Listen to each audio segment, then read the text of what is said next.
سلام سلام كمي تنحكم كبرات تخاتل تليلو تي في ناي علت 27 توسخي مدبنا ناي علت 27 ميازيا 2025 توسخ مدبنا حزم مسخون تصنيحه ات مدب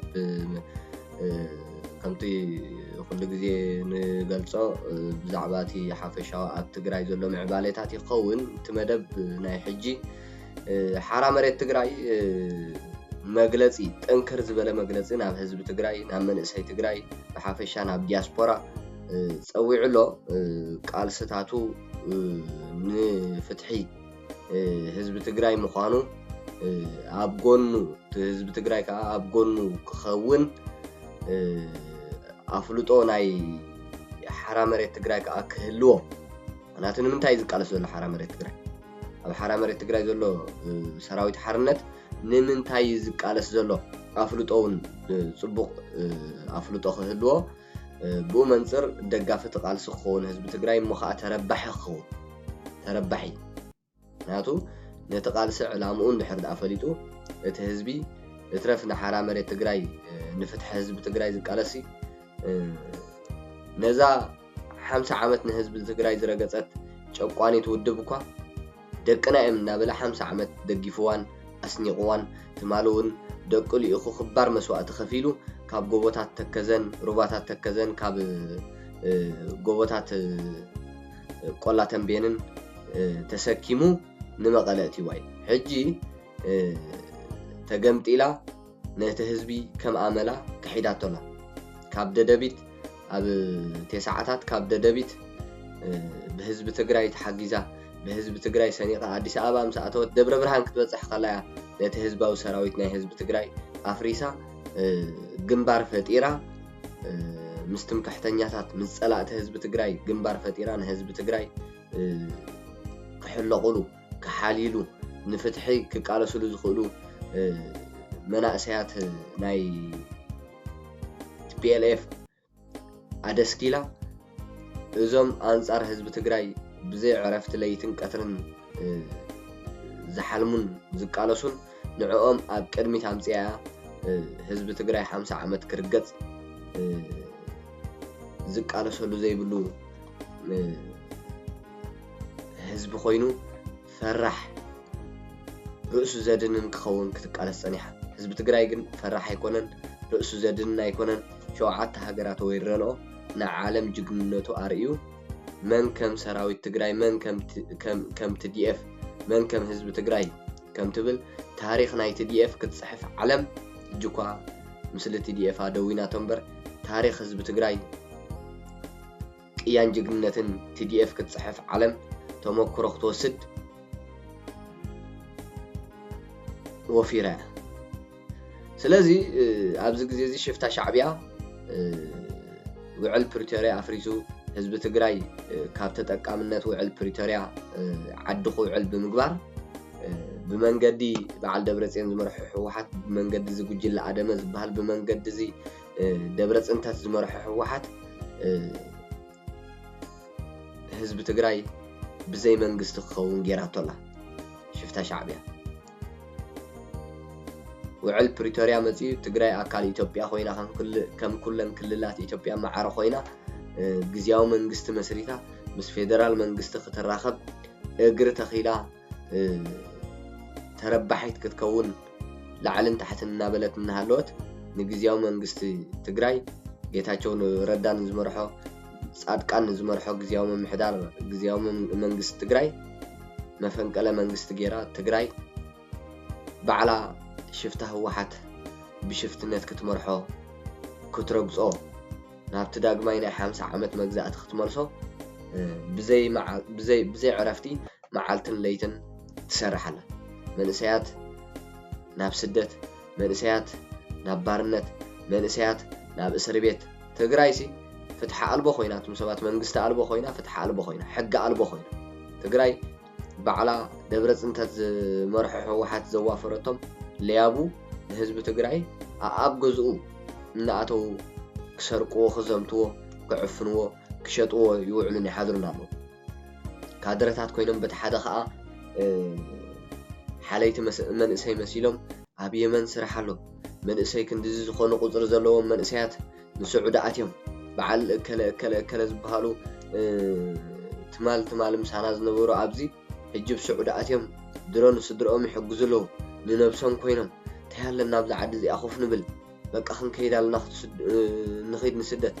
كم زبولو سبات نفلطهم سبات هلو نيمن زبزحو نأديس أبا زبزحو نابلت كادرتاتا غيرا ገንዘብ ህዝብ ትግራይ ንየመን መብጽሕን ንአዲስ አበባ መብጽሕን ክትጎሕጥ ተውዕላ ክትሸጦም ተውዕላ መንእሰያት ትግራይ ናብ ዝተፈላለዩ አሸበርቲ ሓይልታትን ግብረ ሽበራን ዝኾኑ ናይ የመንን ናይ ጎቦታት የመንን ጅቡትን ስለዚ እዚ መሪርዎ ህዝብ ትግራይ ደቁ ናብ ሓራ መሬት ትግራይ ይልእኻ እዚ መሪርዎ መንእሰይ ትግራይ ናብ ሓራ መሬት ትግራይ ብብዝሕ ይጓዓዝ ኣሎ حيل حرام مريت تجري كم تهوحت فرحة خوين الله أنا تهوحت من سي تجري أبوش تعد خوفكم لا يدليني أب تجري خونا يدليني صباح نقول قال سنت العيلو جزيهم من محضر تجري أنت خوين على فرساته نهزبنك حلا نهزب تجري أنك حلا من سي تجري إن بعين جزائن يا أخلكم 5 عامات يا أخلكم تمالي كبر مسوات خفيلنا أحواتنا عدمهم نسنتهم كيمنو لأخون كبلو أبجينا كاب قوبتاتن سنجرتاتن تسكيمنا مزيناكم يا أخلكم هيوتكم أدحيناكم من عج هيوتكم أدحيناكم من عج هيوتكم دحينن أبزنا بركم وتماليسكم من يا أخلكم سلسل سلطان عنا هبنا هاجرنا بعلنا خنمرح عدنا بعلنا خنم حدر لنبسنا خنكون يونيفرسيتات كنقصل ناميانا خنملس بسلام كننبر وفيرنا بسلام كنعتو كننقد كنحرس كنمهر يا أخلكم نعنا قدفلنا زي أسل زبالة من سي تقراي زي أزم خا جيتاتشو ردا زمرحو جزياو منقستيو إز منقست زي صباح نقهو اتحايلنا اتمسمرنا زخونة سلطان نسو تحت جناي نابس ألمات كنملسينا نحنا ስለዚህ ንሕና ናብ ጸልማት ካብ ንምለስ ህዝቢ ትግራይ ኣብ ጸልማት ይእቶ ነዚ ግዝያዊ መንግስቲ ሱር መሰረቱ ንበንቁሮ እዚኣ ሓሲቦም ደብረ ጽንተት ዝመርሐ ህወሓት ጉጅለ ኣደመ መፈንቀለ መንግስቲ ጌራ ትግራይ መንግስቲ ኣልቦ ሕጊ ኣልቦ ጌራታላ ደብረ ጽንተት ዝመርሐ ህወሓት ሕጂ ተደልያ ተኣስር ተደልያ ተቐትል ተደልያ ናብ ስደት ተጓዓዝ ንመንእሰያት እኽሊ ተረኺብ ለይ ረድኤት ተረኺብ ለይ ጸጽዒና ናብ ጎቦታት የመን ተስግሮም ኣላን መንእሰያት ትግራይ ስለዚ ካብዚ ዝተረፈ መንእሰይ ነዚ ዝተረድአ መንእሰይ ናብ ሓራ መሬት ትግራይ ውሒዙሎ ዝተፈላለዩ መግለጽታት ዝተፈላለዩ ውደባታት ይፈጥርን የውፅን ኣሎ ኣብ መላእ ከተማታት ትግራይ ውዳቤታቱ ዘርጊሕሎ ሕጂ ሕፅር ዝበለት መግለጽ እውን ካብቲ ሓራ መሬት ትግራይ ወፅያላ ንዓ ከም በልኩም እየ ማለት እዩ مجلس قوام كاب حارة مريت تجري بحاسوت كاب زعورت تجري مرأي بحق تعمب تجري مرأي بحقنايو كاب جنبار حارة مريت تجري زتوهبه حاصير مجلسي زخبر كحزب تجري زخبر كحزب معراب تجري نحنا دق أخ سع حجي تميتك حمام كان موت كان نار أنا بلومي صباح وعل بريتوريا كفت سامي بزبل تسفاتات تسميمنا زخون كايو كويناينا لوم جنا بحتاو مفتح صقمكا عتقاو قالس مخانو سلازامنا كابتنا يموت جنزي تيندا كنوصاكا وسينا لنا بزي مسرت نخلوم صقماتكا تصاويركا اب غون دقخا كخفل زغبو مسواتن مخفال تدالو قداماي اب وشت معرابن اب سدتن زلخا حزبنا حجي اب موت كوين كان موت فرحلو اوان زي كونس مسموت تلاتيمكا ربح ناصنت ترخبلو أب وسان معرف سلزلخا دنينكا نانبعخا تنبرلو سدتنيا خوينكا تنبرلو اوان زي كونس مع انت اخاست امكا حزن كان صقم كان كيلكا نام مربت كان مملاس زخئل كل عينت قالسن مغبار تراباربلو اواني حبون تسفان غبر كالاي زخبركا حزب تግራይ مقال كلسخا زخونه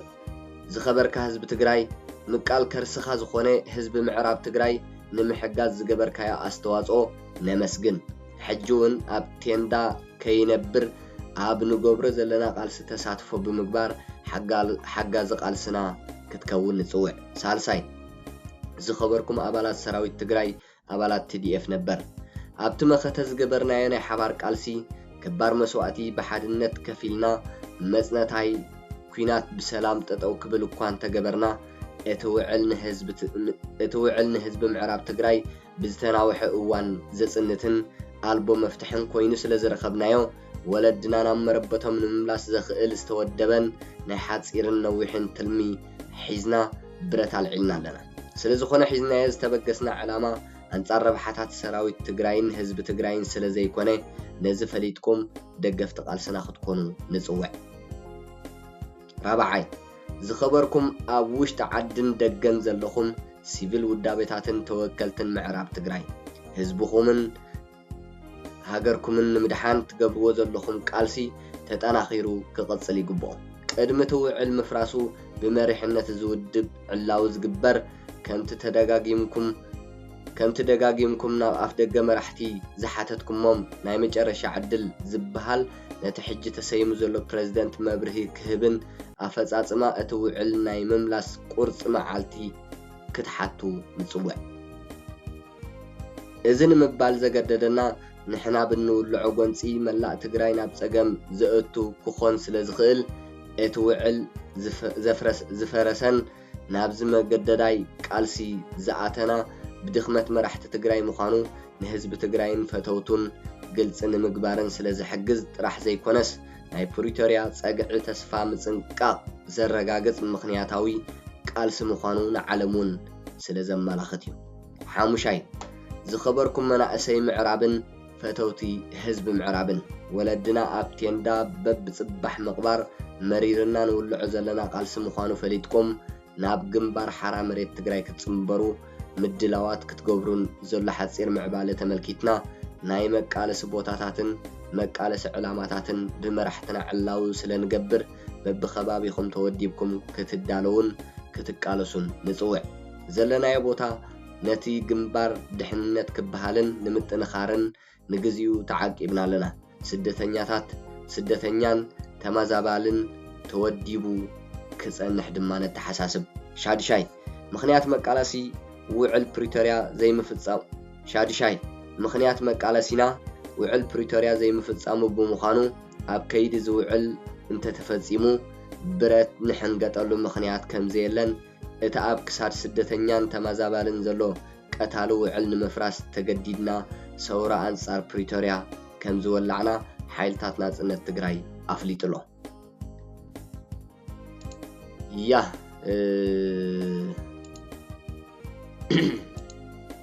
እዚ እቲ መግለጺ ንህዝቢ ትግራይ ህዝቢ ምዕራብ ትግራይን ሓፈሻውቲ ኣብ ሓራ መሬት ትግራይ ዘሎ ዕላማታቱ ነጊሩሉ ምክንያቱ ኣብዚ ግዜ እዚ ኩሉ ህዝቢ ትግራይ ውፅዕ እዩ ግን ከዓ ብፍላይ ህዝቢ ምዕራብ ትግራይ ኣብ ምዕራብ ትግራይ ሰብ ዝበሃል የለን እኮ ኣብ ሱዳንን ኣብ ዝተፈላለዩ ዞባታት ማእኸል ናይ ትግራይ ደቡብ ኣብኡ ተዘርጊሑ ዘሎ ናብ ከተማታት ኣዲስ ኣበባ ተዘርጊሑ ዘሎ እቲ ዝተረፈን ሱዳን ዘይተሰደደ ህዝቢ ምዕራብ ትግራይ እዛ ሓንካስ እዛ ጠላም እዛ ጨቋኒት ጉጅለ ደብረ ጽንተት ዝመርሐ ህወሓት ከዓ ህዝቢ ዘይብሉ ህዝቢ ምዕራብ ትግራይ ዝመርሕሲ ኣማሓዳሪ ዞባ ምዕራብ ትግራይ ተባሂሉ መን እዚ ለኽባጥ ሓላው መንጀሪኖ ንሱ ኣለዋ ህዝቢ ትግራይ ምዕራብ ህዝቢ ምዕራብ ትግራይ ህዝቢ ዘይብሉ ኣማሓዳሪ ዞባ ምዕራብ ትግራይ ዝበሃል ግን ወዲ ዓድዋ ኣብሎም ሰኣ ምስ ደብረ ጽንተት ምዛ ጉጅለ ኣደመ ትበሃል ንህዝቢ ምዕራብ ትግራይ ዘኪሮሞ ዘይፈልጡ ብዛዕባኡ እውን ተዛሪቦም ጌታቸው ረዳ ገሊጽዎ እዩ ምዕራብ ትግራይ ዝብሉ ሰሊጥ ንምርካብ እምበር ብዛዕባ ህዝቢ ምዕራብ ትግራይ ሓሲቦም ኣይፈልጡን እዮም ከምዛ ዝበልኩኹም ህዝቢ ምዕራብ ትግራይ ኣበይ ኣለኻ ተባሂሉ ዘይፈልጥ ግን ከዓ ኣማሓዳሪ ዞባ ምዕራብ ትግራይ ተባሂሉ ኣብታ ካቢነ ናይ ደብረ ጽንተት ኣብ ኣሎ ሓደ ለለወ ዝኾነ ዓጽመ ስጋ ናይ መንጀሪኖ ናይ ዓለም ድዩ ናይ መንጀሪኖ ኣይድኖ ንህዝቢ ምዕራብ ትግራይ ዘኪረሞ ዘይፈልጡ ኣብ ቴንዳ ብፀሓይን ቁርን ዝናብን እናተሳቀየ ብጥሜት ብሓለንጊ ጥሜት መዓልታዊ ሞት እናገጠሞ እናፀነተ ሓንቲ መዓልቲ ዘኪራቶ ዘይትፈልጥ ቅርሺ ሃባ ክትብሎ ግን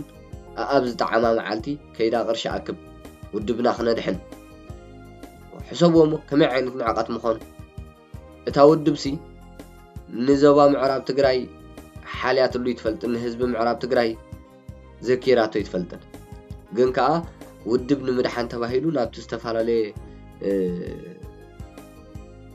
መዕቆብ ናይ ስደተኛታት ዞባ ምዕራብ ትግራይ ናብኡ እናኸደት ውድብና ክነድሕን ቅርሺ ሃቡ ትብሎ ቅርሺ ተዘይከፊልኩም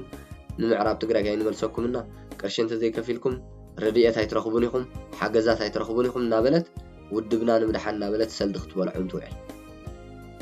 ቅየኛ እዛ በቃ ጉዳም እያ እዛ ደብረ ፅንተት ዝመርሓ ህወሓት ጉዳም ሓደ ህዝቢ ዘይብሉ ዞባ ምዕራብ ትግራይ ህዝቢ ትግራይ ዘይብሉ ብወረርቲ ሓይልታት ተታሒዙና ሃለወ ኣመሓዳሪ ሸይማ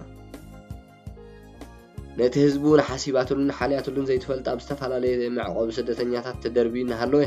ናብኡ ከይዳ ኣብ ዝጥዕማ መዓልቲ ውድብና ነድሕን እናበለት ቅርሺ ክትምንጥሎ ትውዕል ሕሰብዎ ደብረ ፅንተት ዝመርሓ ህወሓት ተግባራት ኣብ ዓለም ተገይሩ ይፈልጥን ሽፍታ ሻዕብያ ጥራይ ቅድሚያ ዝስራሕ ሽፍታ ሻዕብያ ቅድሚ ህወሓት እዩ ቅድሚ ደብረ ፅዮን ዝመርሓ ህወሓት እዩ ምክንያቱ ህዝባዊ ተሓሳስባ የብሉን ሰብኣውነት የብሉን ኣብ ዓለም ህዝቡ ጨቁኑ ህዝብን ስደታ ኣብሪሱ ንበይኑ ብሃብቲ ናይቲ ሃገር ንበይኑ ዝነብር ጉጅለ ዓማፂ ጉጅለ ሽፍታ ሻዕብያ ጥራይ ደድሕሪኡ ደብረ ፅዮን ዝመርሓ ደብረ ፅንተት ዝመርሓ ህወሓት እዩ ስለዚ እቲ እዝታት እዩ እቲ በቃ ዕቕ ኢልዎት መንእሰይ መቃለሲ ባይታ መሪፁ ናብ መቃለሲ ባይታ ፅምበር ዘሎ ሓራ መሬት ትግራይ ማዕለያ ዘይብሉ መንእሰይ ተቃላሲ ናይ ሓርነት ተሰኪሙሎ ኣብዚ ግዜ እዚ ማዕለያ ዘይብሉ መንእሰይ ማዕለያ ዘይብሉ መንእሰይ ተሰኪሙሎ ምክንያቱ በቃ ህዝቢ ትግራይ ፍትሑ ክረጋገፀሉ ፍትሑ ክረጋገፀሉ ንሕና ተቃሊስና ኢና ንሕና መሰልና ክኽበር ኣለዎ ነብስና ክወሓስ ኣለዎ ኣበይ ኣብ ሓራ መሬት ምስ ንኸይድ እዚኣ እቲ መንእሰይ ትግራይ ሒዝዋ ዘሎ ዕላማ ኣብ ልዕሊ ዞባ ምዕራብ ትግራይ ኣብ ልዕሊ ተፈናቃላይ ዞባ ምዕራብ ትግራይ ብሓፈሻ ኣብ ልዕሊ መንእሰይ ትግራይ ብሓፈሻ ኣብ ልዕሊ ህዝቢ ትግራይ ከዓ እዛ ሕፅር ዝበለት ክትሰምዕዋ ዝፀናሕኩም እዋናዊት ኣገዳሲት መግለፂ ኣውፅኢሉ በቃ ቆስልካ ቆስልና እዩ ህዝቢ ምዕራብ ትግራይ ስደትካ ስደትና እዩ ህዝቢ ዞባ ምዕራብ ትግራይ ግን ከዓ ንሕና እዚ ኩሉ ፀገማትካ ክንስዕር ተኮይኑ ክንቃለስ ምስ ንውስን ጥራይ ስለዚ ክንቃለስ ወሲና ኣለና ፍትሒ ክነረጋግፀልካ ኢና ኣብ ጎንና ኩን መልእኽቲ ናይ ሓራ መሬት ትግራይ ሓራ መሬት ትግራይ ንህዝቡ ኣእሚኑ ምስ ህዝቡ ሓዲሩ ንህዝቡ ዝጠቅም ኣጀንዳ ሰሪዑ ህዝቢ ከይጉዳእ ሓሲቡ እዩ ዝቃለስ ዘሎ ብቀዳማይ ይገልፀልኩም ነይረ መጥቃዕቲ ክጅምር ሓራ መሬት ትግራይ ሲ ወሲኒ ግን እቲ መጥቃዕቲ ከመይ ይኸውን ምክንያቱ ደብረ ፅዮን ዝመርሓ ህወሓት ደብረ ፅንተት ዝመርሓ ህወሓት ልክዕ ከም ሻዕብያ እዩ ከም ሽፍታ ሻዕብያ እዩ ተግባራታ ሽፍታ ሻዕብያ ህዝባውነትን ሰብኣውነትን ስለ ዘይብሉ ኣሎ ዝበሃል ተተኳሰ ኣፅዋር ናብ ማእከል ህዝቢ ዝትኩሶ ኣሎ ዝበሃል ተተኳሰ ኣፅዋር ናብ ትካላት ህዝቢ እዩ ዝትኩሶ ኣሎ ዝበሃል ተተኳሰ ኣፅዋር ናብ ህዝቢ ዝዕቀበሉ ቦታ እዩ ዝትኩሶ ናብ ቤተ እምነት መስጊድ ይኹን ቤተ ክርስቲያን ብዘየገድስ ናብ ቤተ እምነት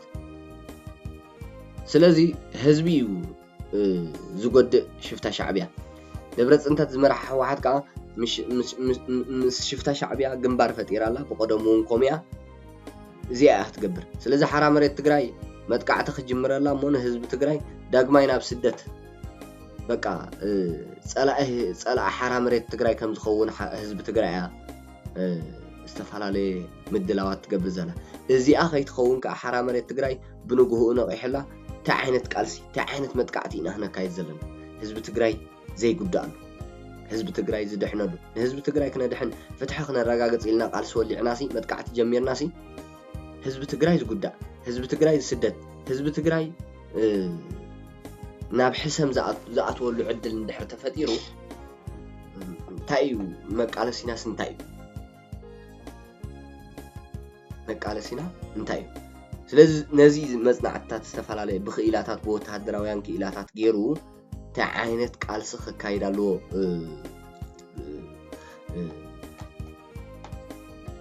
ሓራ መሬት ትግራይ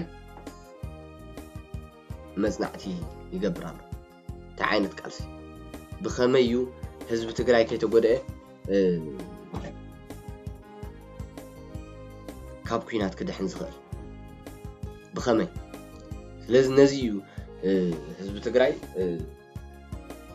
ዝተፈላልየ ግዜ እናሃበ ከይተሃወኸ መጽናዕታት ዘካይደሉ ዘሎ ሓራ መሬት ትግራይ ማለት እዩ ስለዚ እዚ መሰልና ኢሎም ማዓንቲ መደበይ ክብራት ተኸታተልቲ ልደ ቲቪ ኣብ ናይ ጽባሕ መደብና ክሳብ ንራኸብ ሰላም ሕደሩ ነቶም በኣኹም ቀትሪ ዘሎ ከዓ ሰላም ወዓሉ ወይ ሰላም ኣምስዩ ኣብ ናይ ጽባሕ መደብና ክሳብ ንራኸብ ሰላም